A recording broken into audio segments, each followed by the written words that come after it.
Assalamualaikum warahmatullahi wabarakatuh. Perkenalkan, nama saya Rizky Ardiansah dengan NIM 330302100118, Prodi Hukum Tata Negara, Fakultas Syariah IAIN Salatiga. Tugas ini untuk memenuhi tugas kewarganegaraan dosen pengampu, yaitu Bapak Sifaul Amin MH.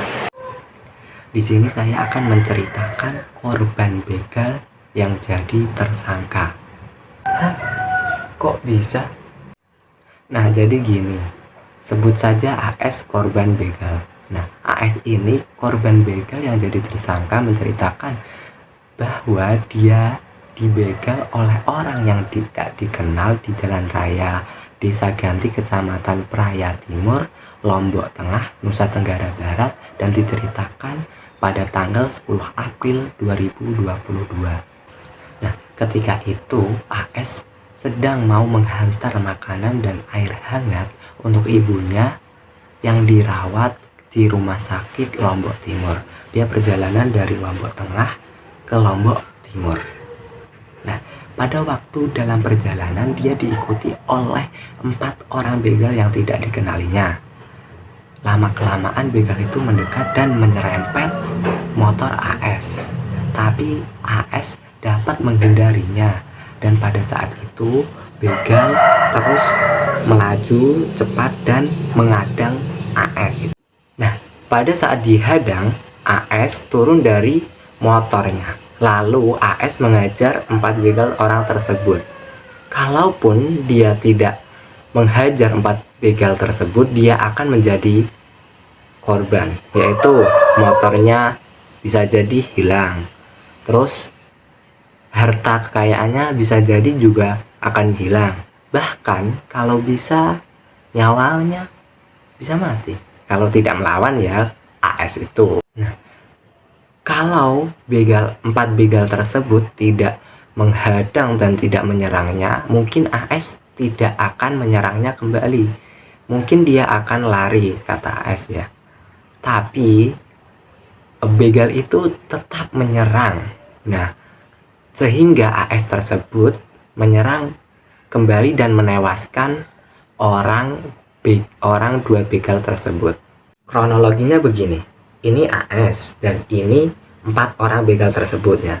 Pada saat itu AS melaju dan ini 4 orang begal ini terus maju juga mengikuti AS dan menghadang di tepat depannya, dan AS itu turun karena 4 begal itu menebasnya 2 kali. Nah, pada saat itu AS menghajar 4-empatnya tapi menewaskan 2 orang begal tersebut, dan 2 orang begal lainnya itu lari. Korban begal AS dikenakan pasal 338 KUHP yang berbunyi, barang siapa yang sengaja menghilangkan nyawa orang lain diancam karena pembunuhan dengan pidana kurungan penjara selama 15 tahun. Menghilangkan nyawa seseorang melanggar hukum pasal 351 KUHP yang berbunyi, jika mengakibatkan mati dikenakan pidana penjara paling lama 7 tahun. Selain menetapkan AS, polisi juga menetapkan 2 pelaku begal lain yang berinisial WH dan HO sebagai tersangka dalam kasus pidana curat. Pada saat itu wartawan menanyakan kepada polisi, begini pertanyaannya, Pak, gimana solusinya kalau pada malam hari kita bertemu sama begal gitu ya? Begini cuplikannya. Terakhir ini Pak Waka, tips bagi masyarakat yang ketemu begal di jalan seperti kronologi tadi agar mereka tidak membunuhnya itu bagaimana? Agar jadi, mereka tidak jadi korban. Karena di negara kita melakukan perbuatan main hakim sendiri kan dilarang. Karena itu juga melakukan suatu tindak pidana. Jadi harus lari lah gitu, tinggalkan motor. Jadi paling tidak kalau keluar malam jangan sendirian, ya berteman. Ya. Apabila mau menuju jalan-jalan yang tahu jalan-jalan itu sepi, ya paling tidak berteman. Ya, jangan sendiri dan jangan membawa barang-barang yang berharga. Dan jangan sampai membunuh begal gitu. Ya dalam arti itu membunuh di negara kita kan dilarang, siapapun itu, karena dilindungi oleh hukum. Ya, siapapun walaupun dia sebagai pelaku. Dan begal jangan membunuh korban gitu. Nah, kalau itu beda, itu kan pelaku kejahatan. Dan nanti ini tetap kita akan dalami, ya. Kalau pendapat saya sendiri ya, jika begitu, lalu kerugiannya ditanggung siapa? Contohnya begini, saya saat berkendara pada malam hari ketemu begal ya, dan saya tidak melawan, dan saya menyerahkan sepeda motor saya, harta kekayaan saya. Terus yang mau bertanggung jawab siapa? Apakah pihak? Tentu tidak kan? Nah, maka dari itu kita itu harus melawan. Masa terjerat? Oke sih, hukum di Indonesia sudah ditetapkan, KUH pidana sudah ada di sini. Oke, saya sudah membaca kalau menghilangkan nyawa seseorang itu bisa dijerat hukum. Kan tidak logis ya, kita sebagai korban begal terus menyerahkan saja begitu saja. Nah, dalam menurut agama saya sendiri, agama Islam, nah kalau kita ketemu begal itu harus dilawan, bukannya diserahkan. Ini barang, sama ini barang, ini dompet saya seumpamanya, dompet, dan ini ada uang sebesar miliaran atau jutaan, semisal saja. Nah begitu, masa diserahkan saja? Kan nggak mungkin.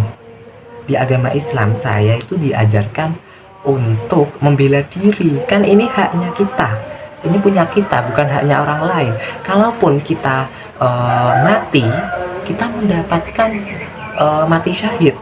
Kalaupun kita membunuh begal tersebut, kita mendapat pahala. Karena apa? Karena kita sudah mematikan orang yang berbuat kejahatan, menghentikan orang yang berbuat kejahatan. Nah begitu menurut pendapat saya sendiri dan menurut agama saya sendiri gitu. Nah saya setuju dengan polisi yang ada di Jawa Tengah yang berkata seperti ini. Saya tegaskan pula, saya halalkan bagi masyarakat Semarang apabila menemukan pelaku-pelaku seperti ini untuk dihakimi secara massal. Saya tegaskan kembali, saya halalkan untuk dihakimi secara massal.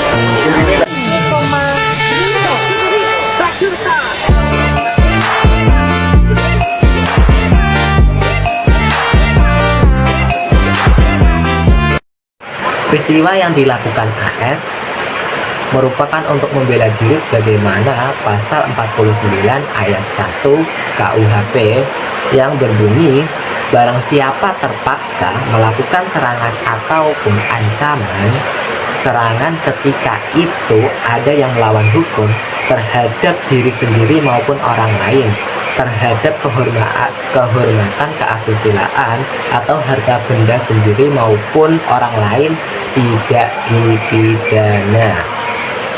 Jadi pihak polisian sudah mencabut, tidak dijadikan AS tersebut menjadi tersangka. Harapan saya ke depannya hukum di Indonesia ini lebih ditegaskan kembali oleh orang-orang yang berwenang, menegaskan hukum-hukum yang ada di Indonesia. Kita sebagai rakyat Indonesia pun juga harus menegakkan hukum yang ada di Indonesia. Begitu saja, saya Rizky Ardiansyah undur diri. Apabila ada perkataan yang kurang enak didengar, mohon maaf sebesar-besarnya. Wassalamualaikum warahmatullahi wabarakatuh.